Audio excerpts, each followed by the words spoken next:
te llevo un poquito más a lo general, ¿no? ¿Cómo estás viendo vos a este mundo con estos dos grandes conflictos tan latentes, ¿no? El de Ucrania y Rusia, que sigue ahí muy, en donde Europa está muy pendiente de eso, y el de Medio Oriente, que también obviamente impacta fuertemente. ¿Cuál es tu visión de este mundo que vos estás viendo hoy?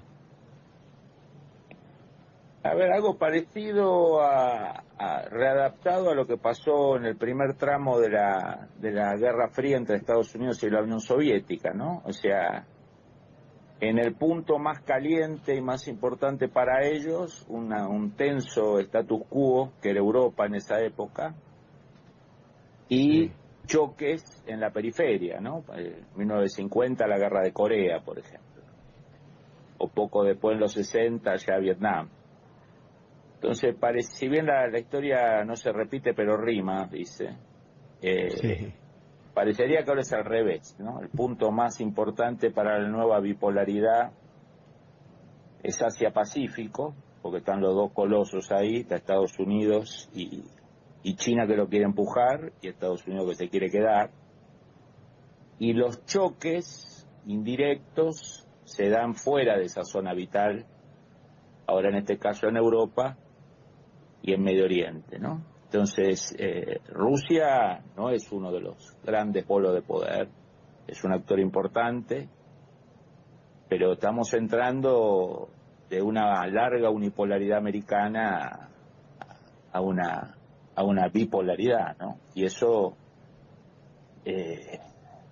requiere mucho cuidado de parte de todos los demás, porque la bipolaridad genera una reducción sustancial de los márgenes de maniobra de los estados menos poderosos. Claro. Y encima tenés a un actor como China, ¿no? Que es un actor bastante, no sé, indescifrable, digo, o no responde quizás a la lógica, entre comillas, imperial, ¿no? De que uno conoce a lo largo de la historia. Y ahí tenés un mix, porque por primera vez, digamos, en 500, 600 años, un aspirante a hegemón o a ser un primus inter pares, digamos, no es un país occidental u occidentalizado como era Japón a partir de la segunda mitad del siglo XIX. Entonces, ahora también la otra parte de verdad es que desde 1949 esa misteriosa y voluptuosa China es dirigida por una ideología occidental, ¿no? Que es el marxismo-leninismo.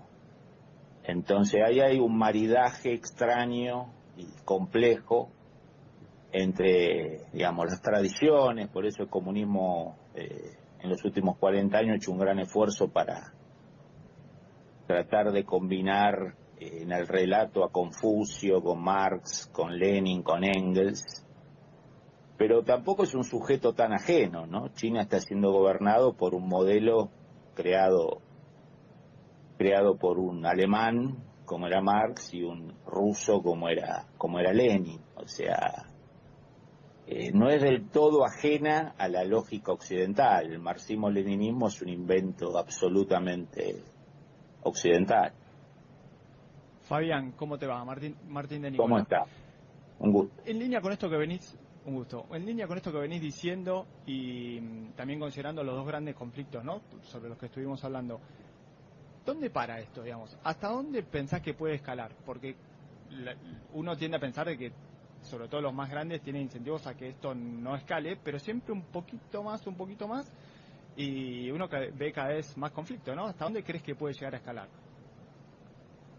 Mira, en estos casos así, donde se No te inicia pido un orden, futurología, pero digamos, desde el análisis, ¿cómo lo ves? sí, a veces es bueno recurrir a teorías macro, ¿no? En este caso a las teorías o a las teorías más importantes de relaciones internacionales que han mostrado alguna validez en el pasado y bueno, hay toda una gran corriente muy fuerte en nuestra disciplina desde el fin de la década de los 50, 60, 70, 80, que es el realismo estructural, que tiene una visión muy positiva de la bipolaridad en cuanto a la reducción de posibilidad de choque directo ¿no?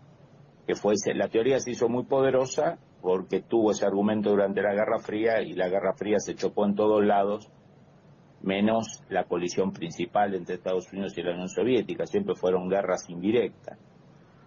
Entonces, si se confirma que se trata de una bipolaridad, hay toda una camada grande de colegas míos en el mundo que creen que es multipolar. La otra mitad de la biblioteca creemos que es bipolar. Ahí habría como algún incentivo o alguna posibilidad de que haya algún tipo de management que no lleve necesariamente a un choque entre los dos colosos. Pero también es verdad que la Guerra Fría tuvo 50, 60 millones de muertes en las guerras periféricas, ¿no? Desde la guerra del Medio Oriente, China-India, Pakistán-China, la guerra de las Malvinas, ¿no? Podemos enumerar una cantidad infinita. No en un enfrentamiento directo, pero sí en las periféricas. Exactamente, y también siempre estar atento a las 3, 4 grandes crisis que pusieron al mundo al borde del holocausto nuclear, ¿no? 62 claro. Cuba, 73 Medio Oriente. En muchos casos imperó la pericia y en otros casos suerte, digamos, ¿no? Entonces, claro. Entonces hay que, digamos, si uno quiere ver el vaso medio lleno, puede decir que hay todo un corpus teórico que le da cierta tranquilidad, que la bipolaridad es más previsible. Además por el hecho que son dos actores que no se pueden cambiar de bando, ¿no? En una multipolaridad, el tercero, el cuarto o el quinto puede pegar un salto y desbalancear el tablero. Exacto. En la bipolaridad, los dos bandos no saltan, cada uno está en su lugar y no hay mucho margen de maniobra. Y ahí un poco pensando en un actor súper importante, pero al lado de los dos gigantes de segundo orden, Europa.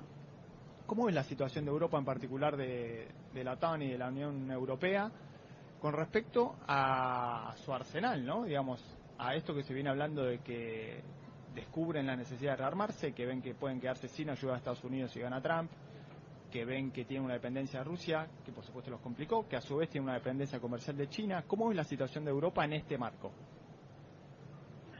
A ver, Europa era un gigante hedonista, digamos, ¿no? Vivía en la posmodernidad, con un gran nivel socioeconómico, protegido por Estados Unidos, con un estado de bienestar insostenible, pero todavía en pie, con energía barata que venía de Rusia, pensando que las guerras eran algo del pasado, y bueno, el 22 de febrero del 2022 Putin los volvió a la edad moderna, digamos, ¿no? Lo volvió a la realidad, reforzó la OTAN. Hoy los países europeos que sentían, como decía Macron hace 4 años, la OTAN tiene muerte cerebral, hoy es un gladiador de la OTAN. La OTAN vuelve a tener sentido, Rusia vuelve a ser amenazante, y los países europeos han empezado a destinar ingente cantidad de recursos a la defensa, ¿no? A sus arsenales, a pensar la defensa. Hay un debate muy en los ámbitos universitarios y académicos. Se ha abandonado un poquito todo el humo woke postmoderno del constructivismo, de las percepciones y de todo ese mundo así de la subjetividad para hablar de geopolítica, hablar de equilibrio militar, hablar de historia, ¿no? Historia en general, historia militar. Ha sido un despertar, y no solo la OTAN se reforzó, sino que ha sumado dos actores militarmente interesantes, como son Suecia y Finlandia, ¿no? Por su geografía y por sus capacidades bélicas. Entonces, es un trago amargo para los que estaban en esa Europa hedonista y posmoderna.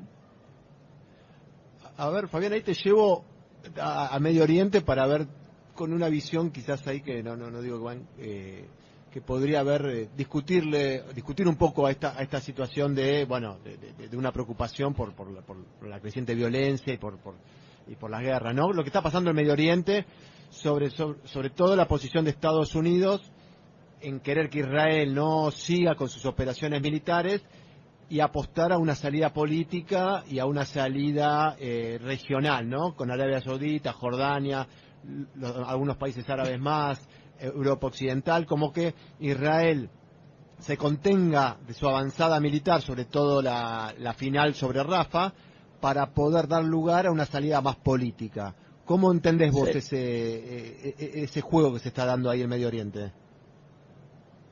A ver, empezamos un poquito atrás. Israel hasta el 6 de octubre parecía Argentina el debate político, ¿no? Sí.